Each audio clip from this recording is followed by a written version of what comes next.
You're listening to Every Day's a Saturday USMC Veteran Podcast.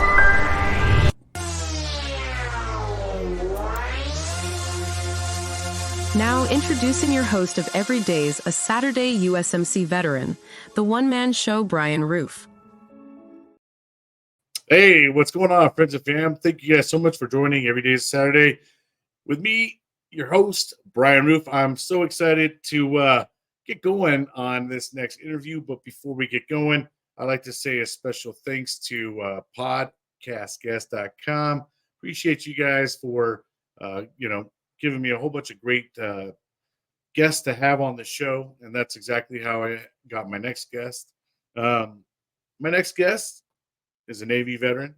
And what's kind of unique about him is that he served on the enlisted and officer side. So we've actually gotten to listen to quite a few of these stories lately. So I'm excited to hear about his. He's also an author, a podcast host of a ranked number one in alternative health. And here to tell his story and all about himself is John R. Miles. What's going on? Hoorah. Thank you, Brian, for having me today. It's such an honor to be here. Thank you so much for being on. I appreciate you taking the time to come on and talk to all of us and tell us all about your story and talk about your, the story behind you as well. And let's get to know all about you, where you grew up and what made you decide to go in the Navy and what'd you do in the Navy, all that good stuff. Yeah, I can't wait to tackle it all. And I have a special affinity for the Marine Corps because I lived my entire childhood under a roof of a Force Recon Marine. So there you go. Ooh. Yeah. I imagine things were tight around that house. Now, I tell you, in my entire life, I'm not sure I have ever seen my father cry. And that includes seeing him put a drill bit right through his hand. He is one tough dude. I will tell you that. Literally. Wow. Yeah, that's interesting. And it's more interesting that you ended up going Navy route and stuff. I mean, did he have anything to say about that and stuff as well? Yeah, we talked about it a lot. I unfortunately had terrible allergies, and in fact, one of my medical exams, as I was looking back when I applied to the VA, actually said not recommended that you go into the Marine Corps because of all the allergies that you have. So I hate to use that as an excuse, but man, I used to be miserable. So when we would have been in the field, etc., that would have definitely had its repercussions. Absolutely. So he ended up going Navy. Now talk about, what did you end up choosing and what initially drove you to go into the Navy? Just because your dad had served? I mean, did you have a hunger in your heart after that? Like, or, I mean, because a lot of, it goes kind of either way. I mean, sometimes when you have your parent and they were, in a service, you don't want to touch it, right? You're like, hell no, I don't want to be like them. My kids are kind of more like that. Yeah. Or you got someone who's like, I want to join, but I don't want to necessarily go and be what my parent was. Well, I don't think it was really in the picture until I was probably a sophomore in high school. And both my grandfather and my father served. My grandfather was in Army Airborne and was in World War II. And my father obviously was in the Marine Corps and served in Cambodia before we went into Vietnam. And I guess looking at both of them and the values that it brought to their lives, it really, as I got older and I was trying to think about, I could go down this typical path that my family did where we went to college, or I could take this different road that was going to teach me leadership, core values, a new belief system, express my courage muscles, all of that. And I think it was all those things that kind of led me down the path to want to join the military and serve the country. And why the Navy? I guess as I was looking at my opportunities, just thought that the Navy offered the most robust choice of things that I could get exposure to. And at that point, I didn't know if I wanted to be on subs, on ships, if I wanted to fly, what I wanted to do. But I thought it kind of gave you all of those. Plus, if you wanted to do more of the ground pounder, you could do special warfare, etc. So to me, it offered a whole bunch of different opportunities. Yeah, that is true. I mean, before I ended up talking to the Marine Corps, I had already talked to the Army, and that recruiter kind of turned me off to the Army. He just was too too much, you know. And then I went in and saw the Navy, and I don't know. They seem like they had a lot of different opportunities in terms of jobs and stuff like that. And um, the only thing is, I felt like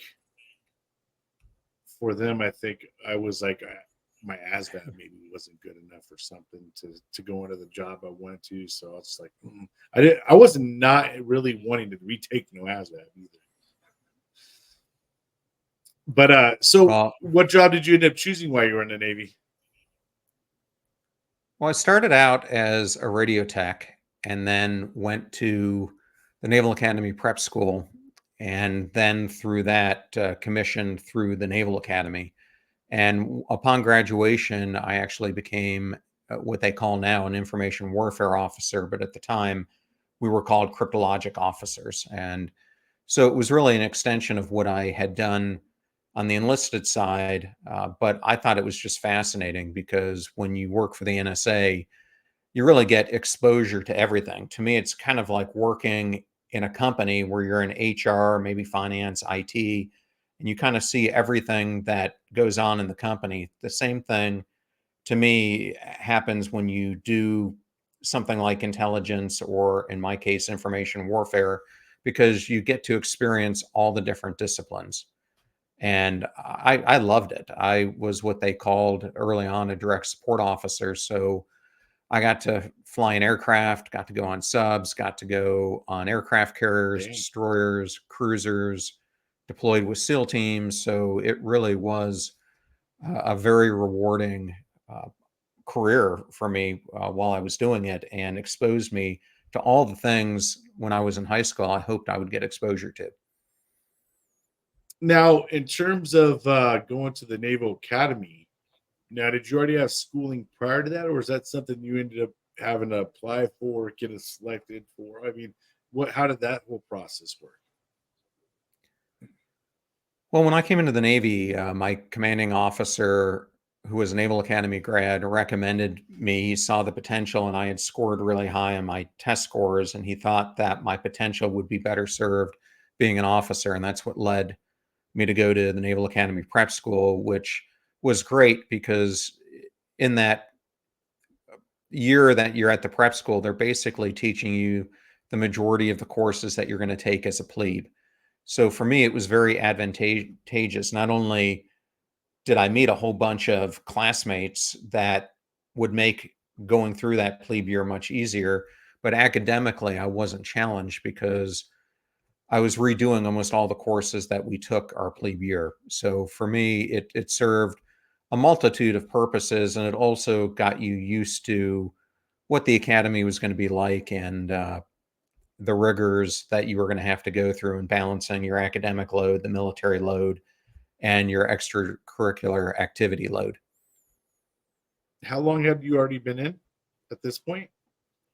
A Right couple of before years. you, a couple years. So yeah, I mean that'd be kind of a transition too, right? I mean after being enlisted for so long, and then boom, you come in to be an officer. But I think there's even a better appreciation. I think there's a huge difference to me from the officers who actually came within, the ranks, so to speak, versus right out of school, OCS, and right into the fleet.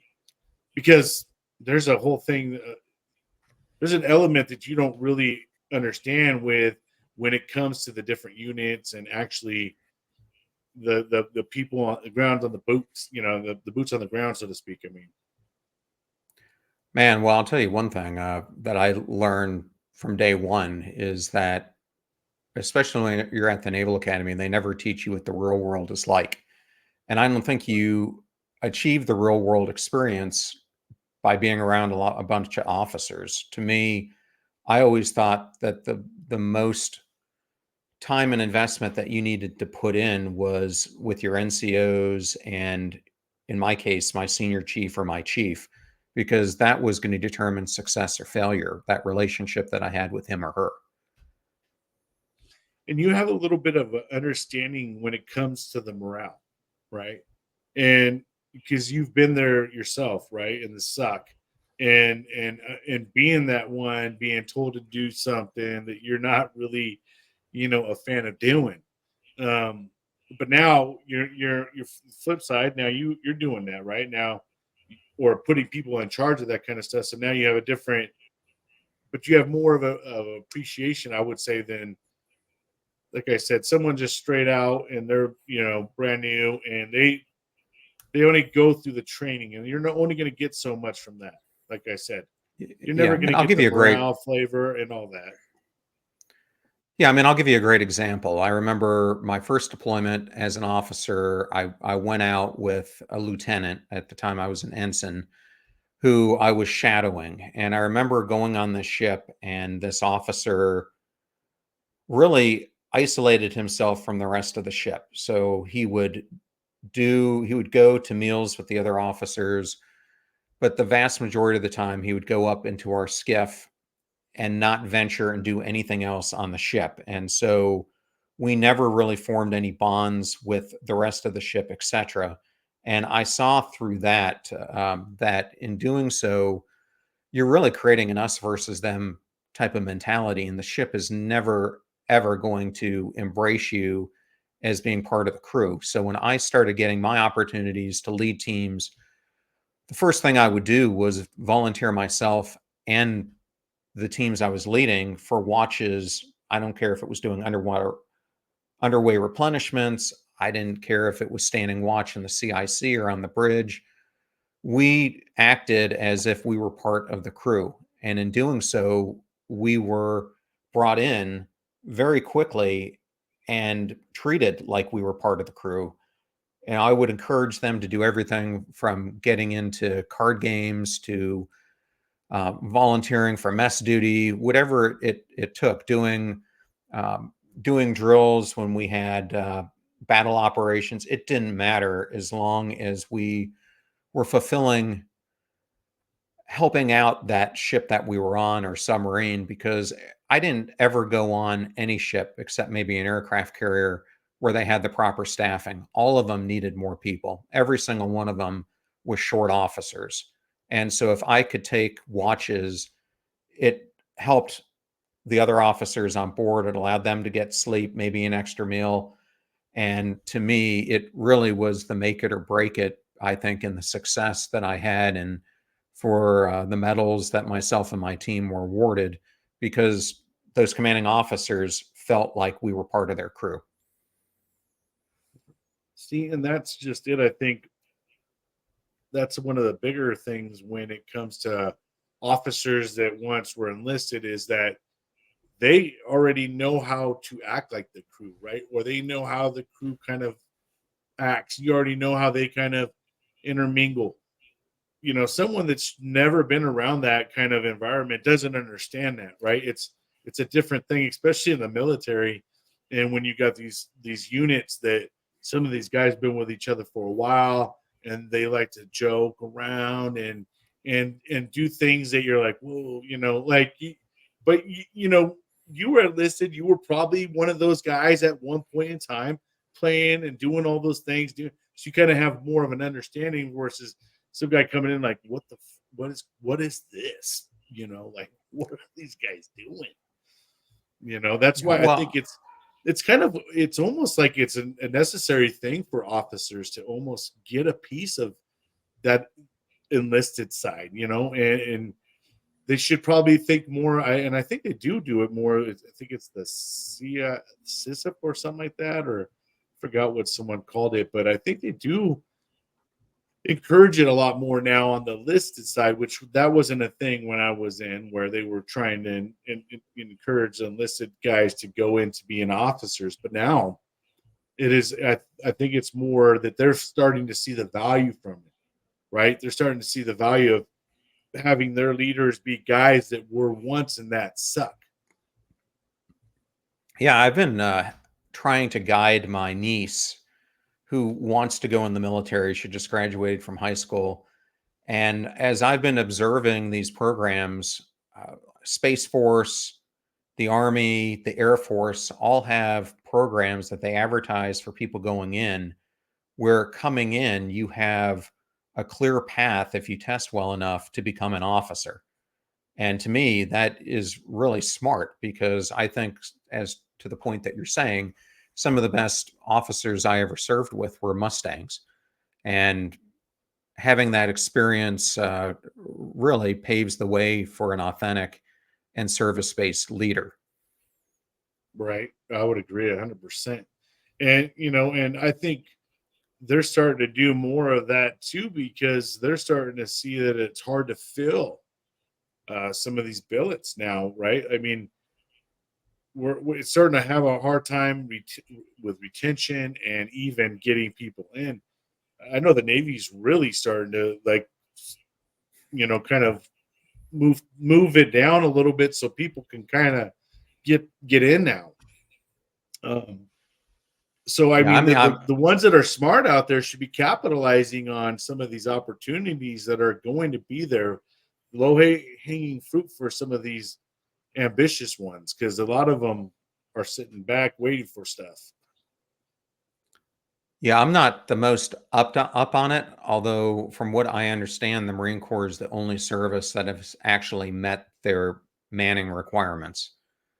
I don't think any of the other services has. So, and from what I understand, I thought the Army was the farthest behind. I could be wrong, but I know in the Navy, it's crazy. You can now, I was reading, get in your mid 30s, which is just Yeah, crazy when you think about it. even I think even in the Marine Corps, they must have, because I saw a 34-year-old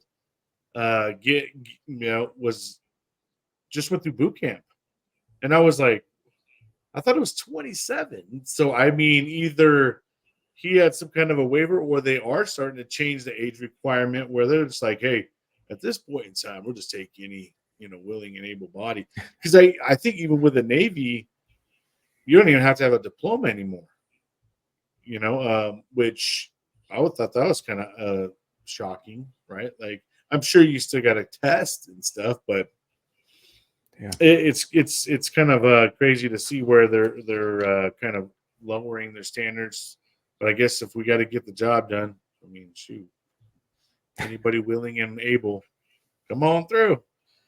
But so talk a little bit more about your Navy career and how you kind of progressed, through your ranks once you got into the officer side, and and then what made you end up finally saying, all right, enough's enough, and I'd rather leave and do something else, or were you forced to leave? I mean, No, I went from doing that direct support job that I had to, I was fortunate when I was at the Naval Academy. We have these things, they're called sponsor families, who basically adopt you when you're a plebe and they give you a haven where it feels like you're going to somebody's house and you get the creature comforts that you miss from home. It's kind of a nice bridge because you can't go home to a family who's willing to support you. And I was lucky enough to have just a phenomenal sponsor family. And the gentleman who was the father ended up becoming the top civilian leader. He was an SCS level at NSA. And so he was the number two guy to Admiral Mike McConnell when I was serving. And they had this opportunity come up where they were looking to find ways to augment NSA operatives into special forces teams. And he knew that I had wanted to do that, had got medically disqualified because of the allergies and some traumatic brain injuries that I had to do it as a direct commissioning. but asked me if it was something I would want to do. And of course, I jumped on it. So I got to hand select a team of 12 operators who we put them through Ranger School because we just didn't know if they were going to be able to get through the BUDS program, basic underwater demolition school training. And then we actually trained with Special Warfare Unit 10 out of Rota, Spain, which is a training command, and then would augment their missions by sending 2-member teams with them to provide different intelligence oversight capabilities. And it was pretty interesting to me back in that time, which would have been, kind of the mid 90s, how little intelligence, and especially in field intelligence, whether it was Green Berets, Rangers, forward observers, or the SEAL teams, had to augment and better perform their mission. So it was a really valuable service to them, and it's now become, over time, its own discipline, where they have a whole team that this is all they do. And now they do send them through BUDS and other things. But I was really honored to get to start that whole program, and did 4 or 5 deployments myself. So that took me into Northern Africa. I deployed with them a few times into Iraq, and also deployed into the Baltics during the war years there, where we were trying to intercede between the Serbians and Bosnians, etc.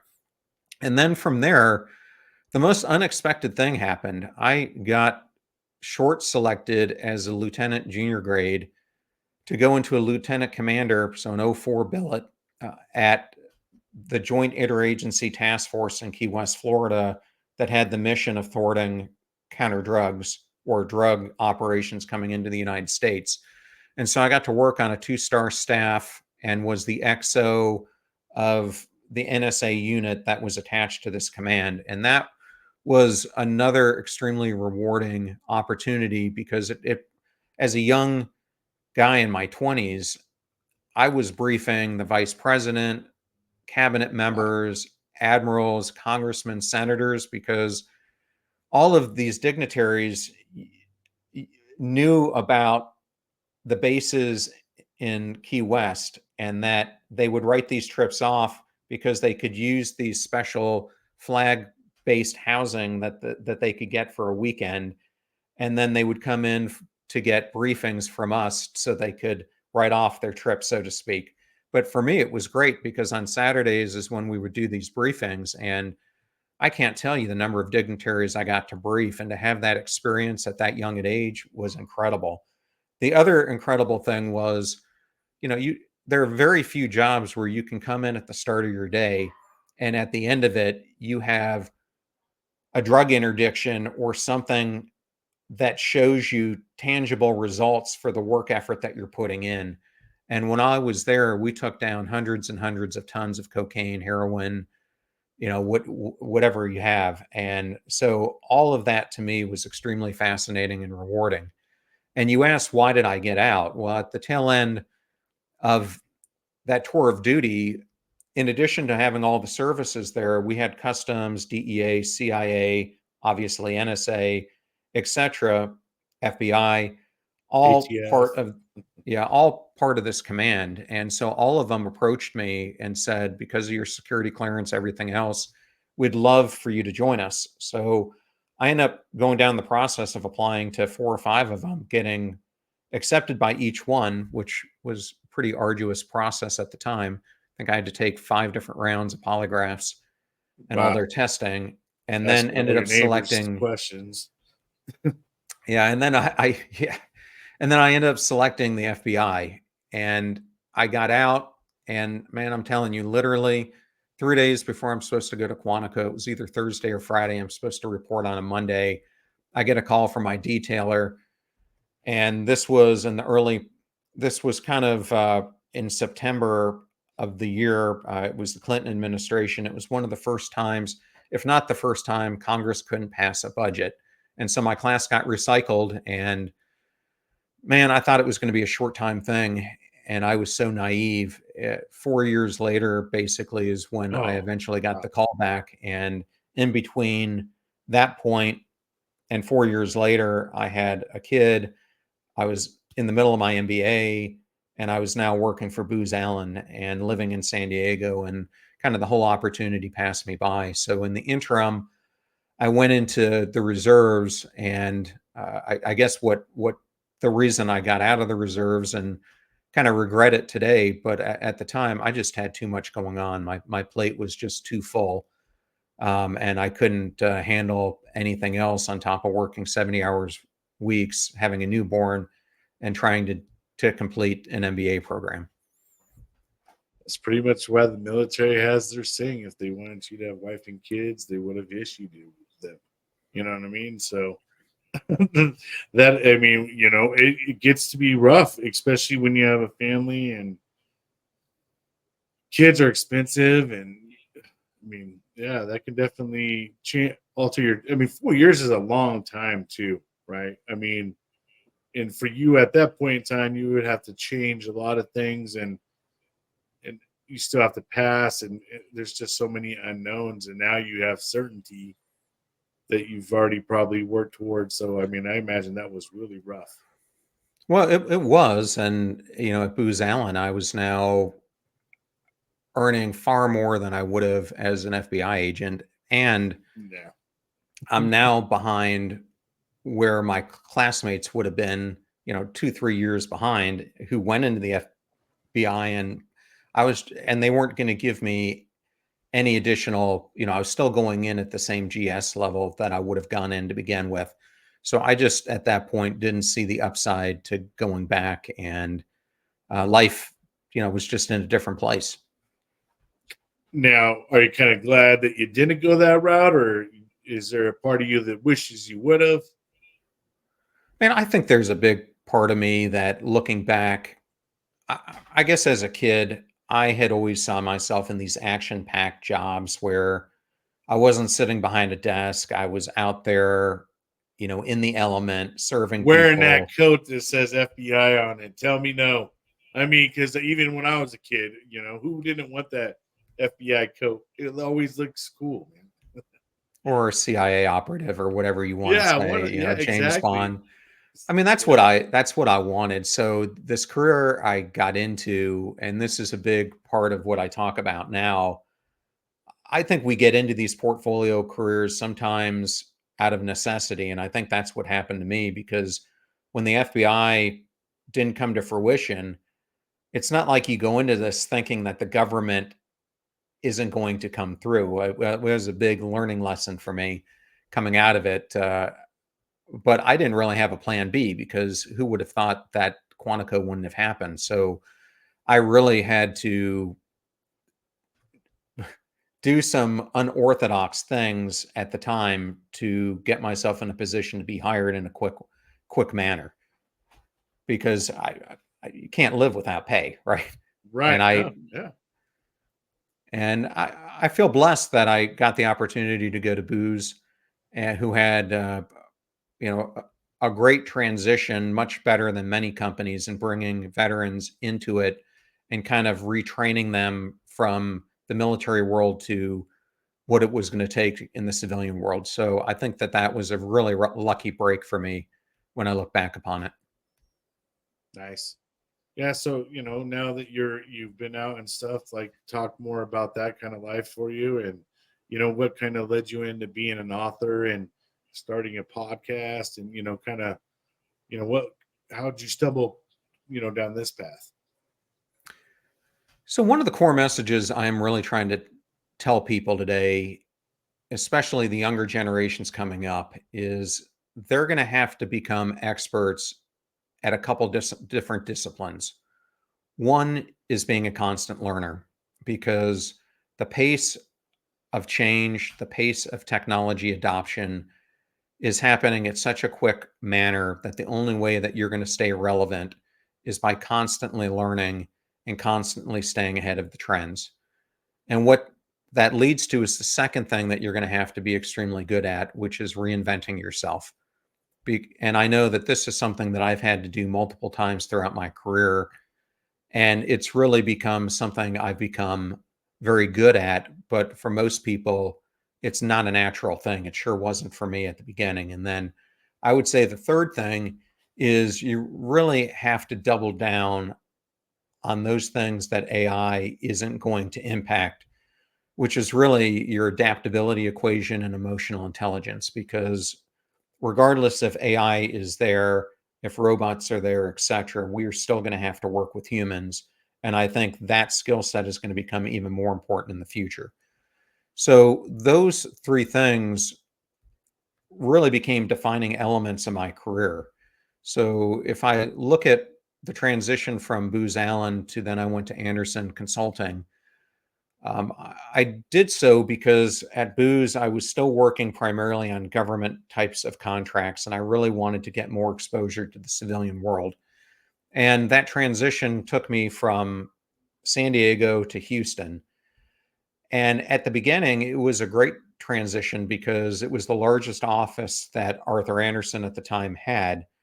And so it gave us plenty of opportunity to get your hands dirty into different things. And we were big in the energy area, but I also had the opportunity, because I was leading the cybersecurity practice, to get very involved in high and medium growth companies. The thing I didn't expect, which caused me to reinvent myself again, was one of our major clients, in fact, the largest one in the firm, was Enron. And we got caught up in the epicenter of the demise of that whole company, which took down all of Arthur Andersen in a matter of 2 to 3 weeks.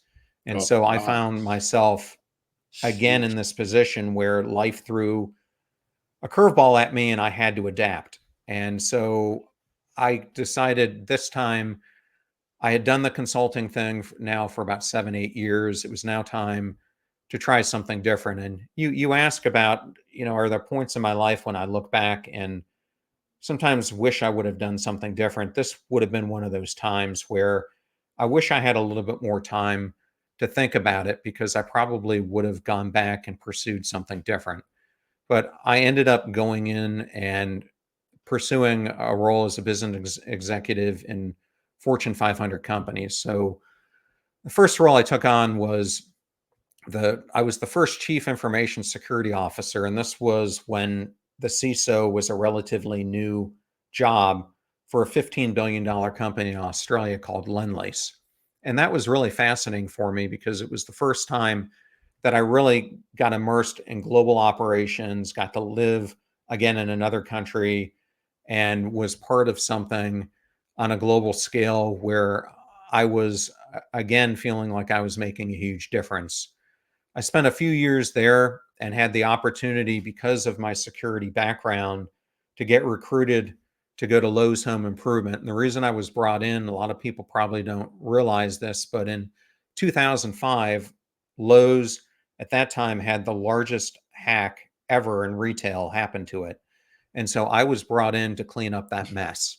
And Man. I took over operations, information security, kind of that element of what we were doing, but ended up cleaning it up, ran application development, ended up becoming the chief data officer, and then was recruited to become a CIO at Dell as I left Lowe's, and then spent a few years working for Michael Dell, really at a transformational time for Dell as the company was transitioning from being a hardware provider to becoming a solutions provider.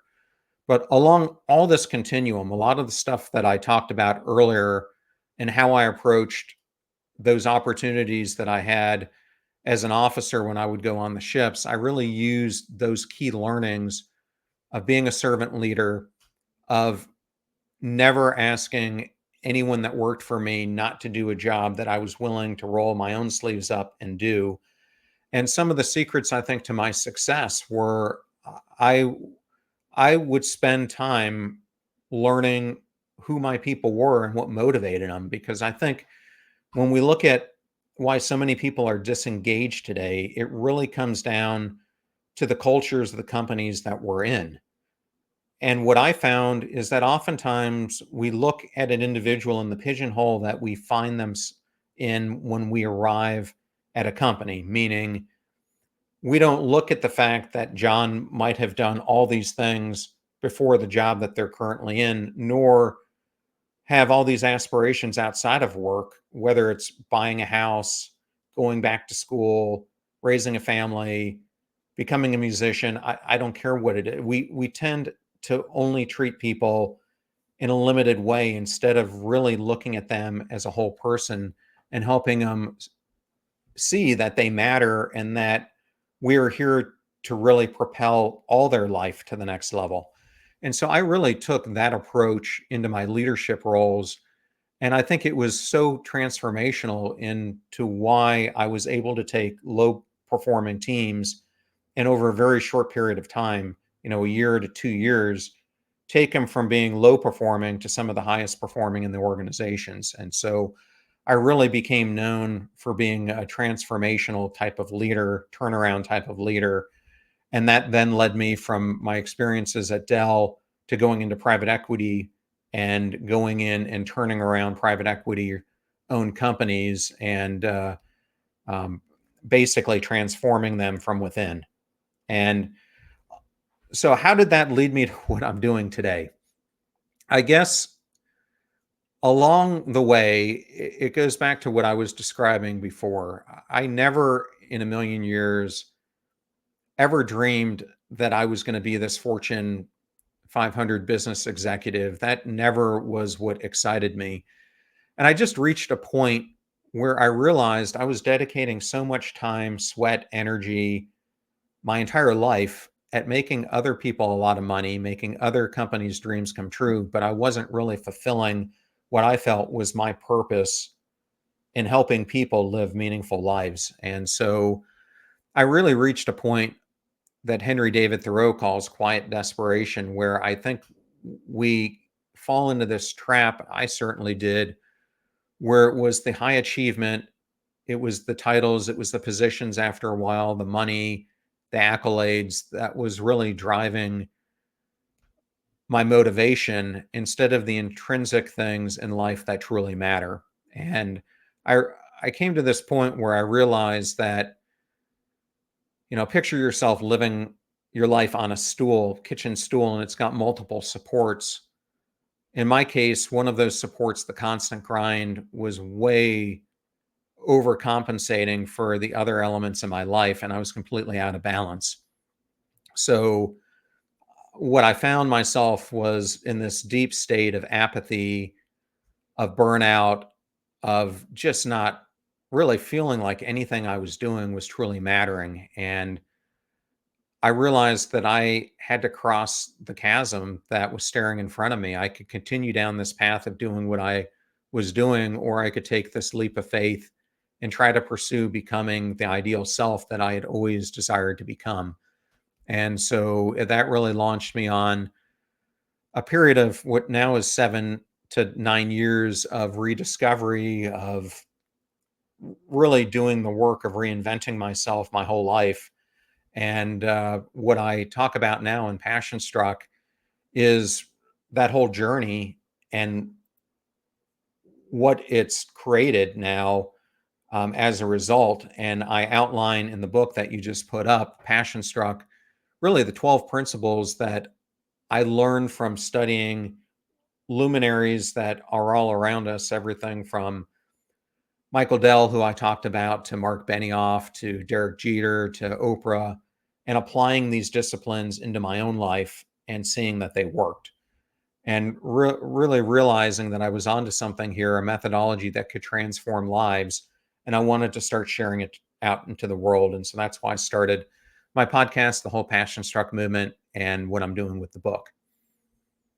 That's awesome. I mean, there's a lot of people that I think would be afraid to make the moves that you made too. I mean, a lot of people get complacent and don't are too afraid to go somewhere else. We loyal. Some people get too loyal, right? And are afraid to move. Now, did you move by opportunity, or was it that you just felt like you were ready to move on and do something else with each of these companies? How did your transformation end up going?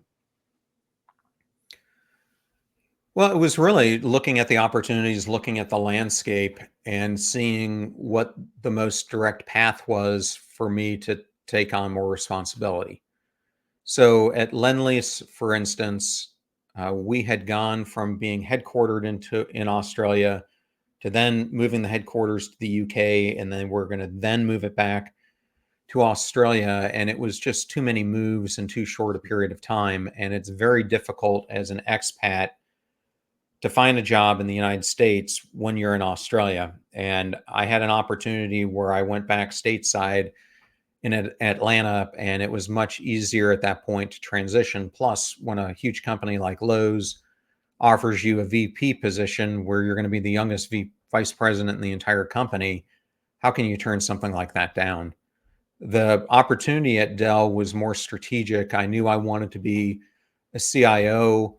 The path for me to achieve that at Lowe's was taken away because they hired Korn Ferry, which is an executive search firm, to come in. They redid the org chart. And when they did, the position that was directly in front of mine was designated a diversity position. And so it could only be filled by female or a person of color, of which I was neither. And so I no longer had a path to the goal that I wanted, which was to become the CIO. So it kind of forced my hand into doing something different.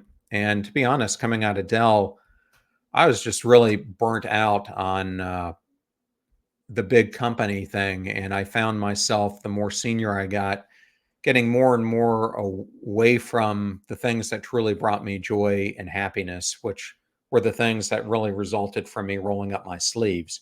And I found by going into private equity, where the majority of the companies that we were working on were anywhere from like 200 million in revenue to a couple billion, they were smaller ships to go into where you had the ability to do more in your positions because they didn't have as many people doing things, so to speak. So for me, it was a great way to get back into really using some of the individual contributor elements, strategy, creativity, a lot of the things that really let me up inside. Now, in terms of passion struck, how did you get yourself to? Did you write the book first, or did you start the podcast, or did it kind of all come together? What all made you say, like, you know what, I'm gonna write this book? Or what got you So, going, like, initially? so the history is I started doing all this research that I talked about somewhere in the neighborhood of 2015. And I was at this point where I think we all see this chasm that we could possibly cross. It's as if you're on a mountaintop and you're looking on one side and you see what your life looks like now, and then you see the horizon and another mountaintop with what it could look like. And where it gets really scary is how do you cross those two mountainsides? And that fear held me back for a period of time until I was really faced with two events that happened within a few days of each other. I remember it was November. I had taken my daughter to school. I was going to Orange Theory where I would normally work out, and we had an electrical fire in the air conditioning system in the gym. And so I went home a lot earlier than I normally would have. And unbeknownst to me, someone had been canvassing my whereabouts, my patterns, etc., and had unfortunately used that day as the day that they knew I was going to be out of the house, and they decided to rob me. And so I walked in on a burglary that I stepped into, where I was faced or confronted with the burglar who was holding my own handgun, pointing it at me from the top of the stairs. And so I don't know about you, but it brought me right back into combat situations, everything else, where you really have two choices to make. Either you are going to go up that hill and try to take him down, hoping you're Fight or not going to flight, get man. shot. Yeah. And I decided in that instant that my opportunity for staying alive was to get the hell out of there and live to fight another day.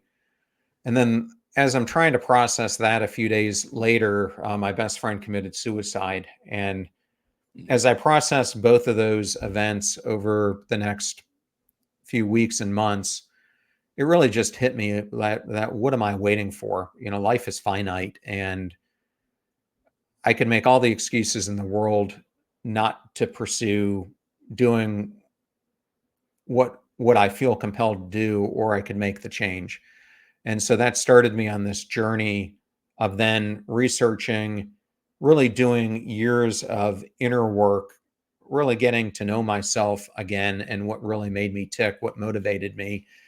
And then I had the opportunity along the way, as I was working in private equity, to work in this company that actually had a publication. And I guess I always loved to write, but I never thought of myself as a writer until I started acting as their editor in chief and associate publisher. And I started writing blogs and doing other things, and I really enjoyed it. And so the backstory of Passion Struck was I had wanted to start sharing the ideas that had come from my personal journey. And I started to talk to book agents, and the book agents all were rejecting me left and right. I mean, it was crazy. I think like 75 rejected me. And they all said, although I had this great business career, I didn't have a personal brand. And how would I know that any of the things that I wanted to teach, people would even want to listen to, much less feel that they were effective? And so at that point, because it was COVID, I really didn't have an opportunity to public speak, which is what they wanted me to do. So I decided that the podcast was the best way to try these things out. So in February 2021, I started the podcast to test out the concepts. And after about 2.5 years, during that time, I started working on the book, and the podcast ended up amplifying the things I wanted to do in the book because it really brought neuroscience, psychology, behavior science into the topics that I had wanted to write about. And that's what ultimately culminated in the book coming out. Is I now had a platform and a big enough personal brand where agents and publishers finally were starting to take notice. But I have to tell you, when I started this whole thing, Passion Struck didn't even exist in my mind. The whole origin of that was I happened to be talking to a friend of mine, Keith Crotch, and I was telling him about this transformation that I see people make where all of a sudden they become so enthralled by a cause or a movement or whatever it is that they're so compelled to want to fix it that they're willing to risk everything, whether it's their relationship, their financial security, to go after it, and to do so with 110% of their energy. And he goes, it looks like you're talking about someone who goes from being stuck to becoming passion struck. And right when he said it, I knew those were the two words. And luckily, as fate would have it, I went to GoDaddy and it was right there for the taking. So that became the genesis of Passion Struck. Wow. Now, with your podcast and stuff as well, do you have guests on, or are you doing that solo? So I started out doing 2 episodes a week. One was with a guest, one was a solo. And about a year into it, maybe 14, 15 months into it, I reached the point where I had a pretty long backlog of guest interviews. And so I decided at the time that I was going to do the short-term thing of introducing a second interview per week, which now I've been doing for 3 years, and we're up to 480 episodes. So I typically do two interviews a week, one solo episode. If I have a lot going on, sometimes the solo episodes I will fill with a guest spot, especially if I've built up a big catalog of them. But yeah, I've had a ton of guests, everyone from General McChrystal to Admiral Stavridis, astronauts, military astronauts, Chris Cassidy, Wendy Lawrence, Kayla Barron, to name a few, and all kinds of other Rangers, SEALs, admirals, generals, you name it. So I think I've done about 80 veteran focused podcasts, but much more of the podcast has been focused on behavior science, psychology, neuroscience, and then core leadership and self-help type of topics. Nice.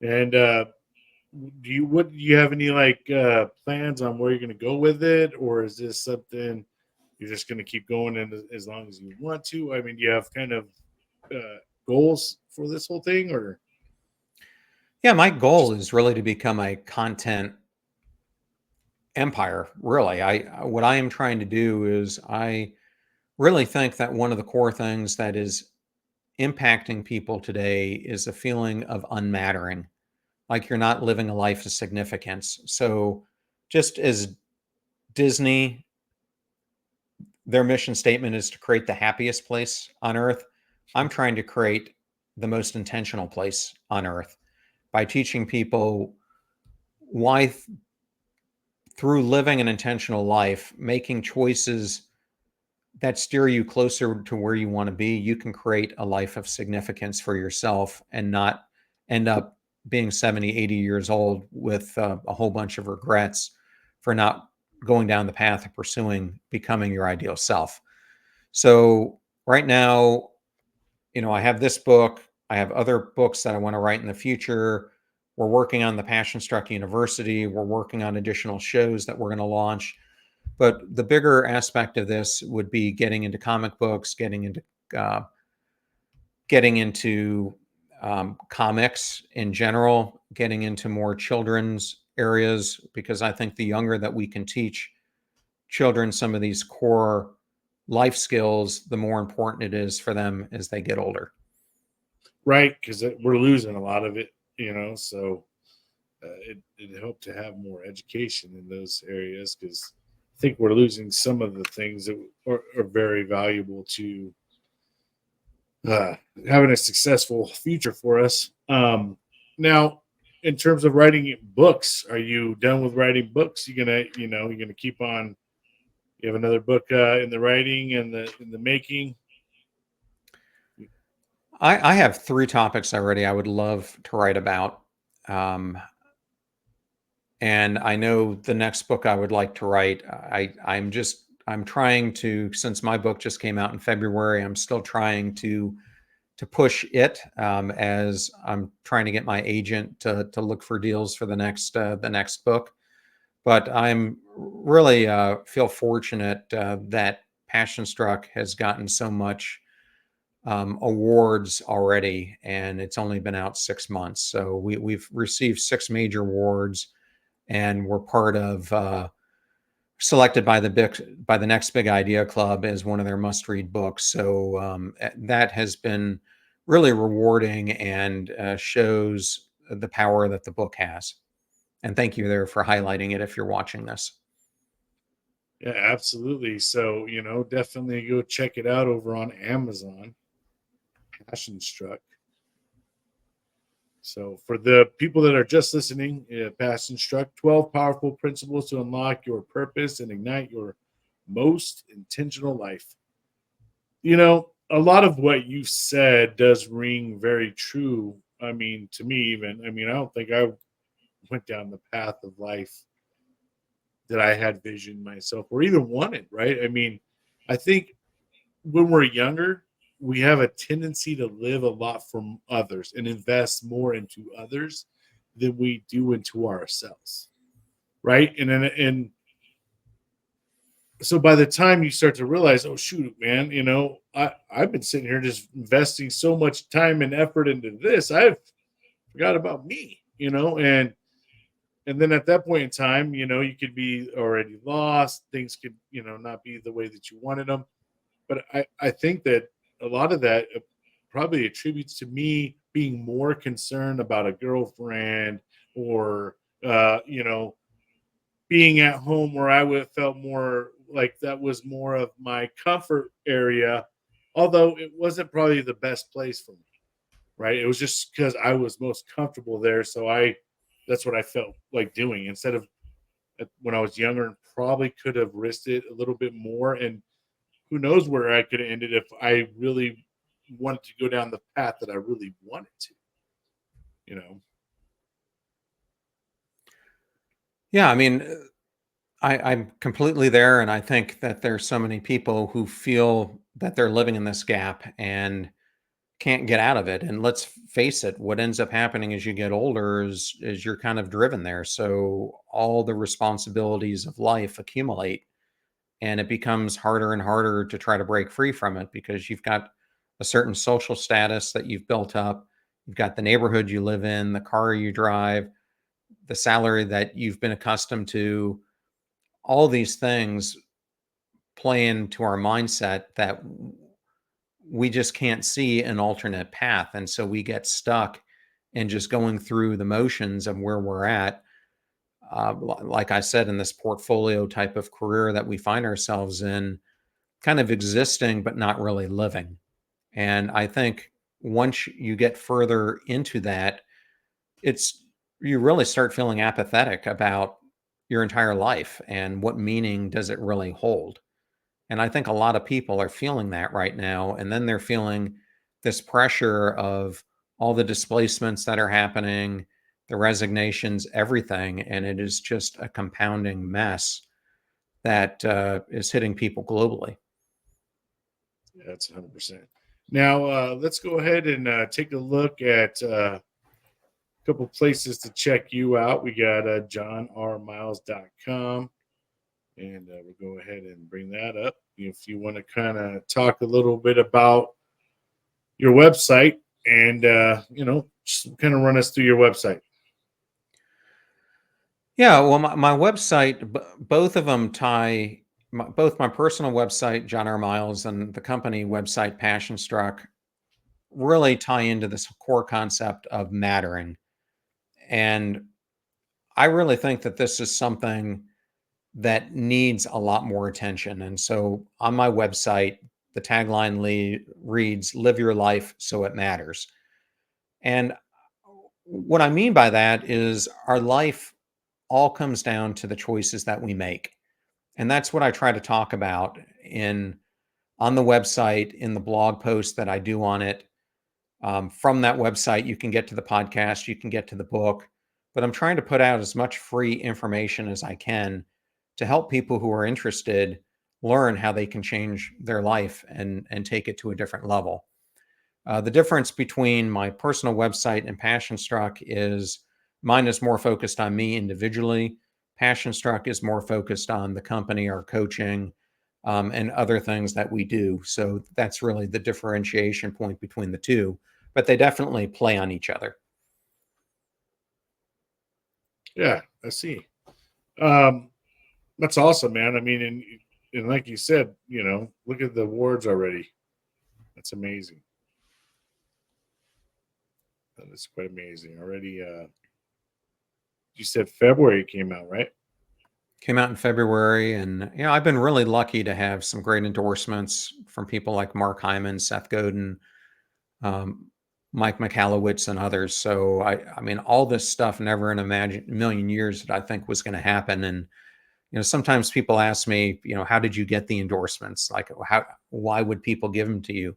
And I have to tell you, like when I was first asking these people, I remember reaching out to Seth Godin, and I was so nervous. But I thought, what is the worst thing that he could say? No. And he ended up loving the book and asking if he could be the lead endorser. And did I get a couple turndowns? Yes, but by and large, I got far more acceptances from people who wanted to back the work and what I was doing. So I just feel very fortunate for the people who have come behind me and who are supporting what this whole mission that we're trying to do with the book and the Passion Struck movement in general. Outstanding, man. That's great. Well, I guess you're gonna keep yourself nice and busy, and that you do public speakings and stuff like that as well. Yeah, I do. I just finished up a couple new speaking reels, but I'm represented by Harry Walker, agency. And so that's a key plan for the future, is getting on stages and really talking about this, in addition to the podcast audience, to more business and organizations and churches and other things, and really getting the message out there. And for some of the more civic type of organizations, I talk more about a personal message. When I'm talking to companies, I really talk about how do you create passion-struck cultures. And the reason that we're facing so much disengagement, and how to start treating your employees as if they truly matter and seeing them as who they are holistically, instead of pigeonholing them into the job that they're doing, and really trying to get the line of sight between the jobs they're doing and what the company is trying to accomplish and how they matter in fulfilling that. That's outstanding. Now, is there anything else that you would like to touch on, or anything that maybe we forgot during this interview that you'd like to share? I think the only thing I would like to say is that we've covered the book at a very high level. The whole thing is based on something that I call the passion struck model. And so there are three core components that are in the book. There are mindset shifts, behavior shifts, and then something that brings it all together that I call the psychology of progress, which is how to use the compounding effect of mattering, intrinsic motivation, and deliberate action to, to not only come up with your passion, but to fuel it. And so the book, in the first two parts, really gives you 12 key principles that you can use to do it. And the last part of the book really shows you how to implement it in your life, with a key guide that will show you where you sit. You can go to our website and take the Passion Struck quiz. What's your starting point, and how your life is changing as you're implementing more of these principles along the way. That's outstanding. I love it, and it makes a lot of sense. And it's a lot of things I talk about, because I mindset is a big thing in terms of being able to move forward and have a healthier version of yourself. Because when your mindset's bogged down with things that you don't ever want to deal with, or you don't want to face, everything else that comes in there makes it seems like it's a travesty, and you overreact, and nothing ever is getting solved. So mindset's a big thing, I think, in a lot of these things. And I like how you tie it all together, right? I mean, this is a lot of it is us, right? We're the biggest enemies of ourselves. We're the biggest critic. We're usually the most critical of ourselves and the hardest on ourselves. We lack the believing in ourselves. We don't know how to laugh at ourselves. We take ourselves too serious. All these things, and it's time to kind of realize that you need to have a little bit more self-awareness, and care about yourself. Be able to laugh at yourself. Appreciate yourself. Realize that you need to have. You deserve that opportunity to have a clear mind as well, so that way you can give everybody the best version of your absolute self.